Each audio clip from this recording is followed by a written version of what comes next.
Vrlo je moguće da prijedlog izmjena i dopuna Zakona o medijima bude povučen iz skupštinske procedure, nakon što je Venecijanska komisija sugerisala da treba brisati odredbu o privremenoj zabrani medija koji se ogluši o sudsku odluku i ponovo objavi sporni sadržaj. Dok Medijski savjet dijeli takvo mišljenje, sami predlagači nisu usaglašeni po pitanju povlačenja ovog prijedloga. Sve su prilike da će prijedlog izmjena i dopuna Zakona o medijima biti povučen iz skupštinske procedure. Naime, poslanici Andrija Popović, Rifat Rastoder i Gencin Imanbegu predložili su da se mediji koji prekrši sudsku odluku i ponovo objavi sporni sadržaj privremeno zabrani. Na to je reagovala Venecijanska komisija sugerišući da ovu odredbu treba obrisati.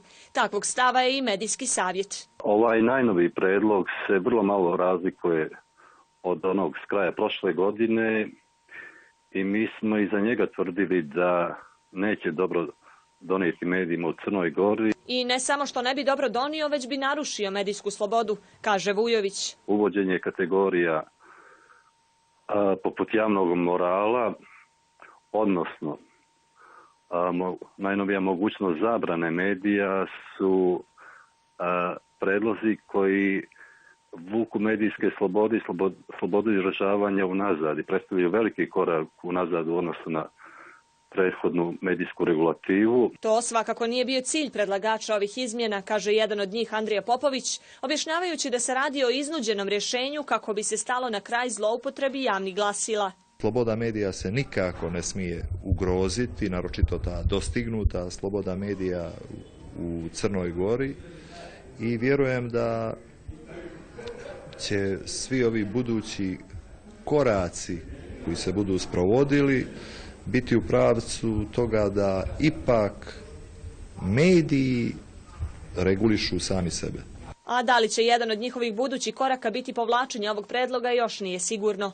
No, Popović kaže da je on trenutno najbliži takvom rješenju. Pa ja sam i ranije rekao da ću apsolutno poštovati stav Venecijanske komisije i ja sam bliže tome da se povuče predlog dopuna zakona. Njegov kolega Gencin Imanbegu, koji je također jedan od predlagača zakona, suprotnog je stava. Ja sam uporan da taj zakon izađe pred Skupštinu Crne Gore, da uđe u proceduru i učinit ću sve da to tako bude. Dakle, vi niste za povlačenje? Ne.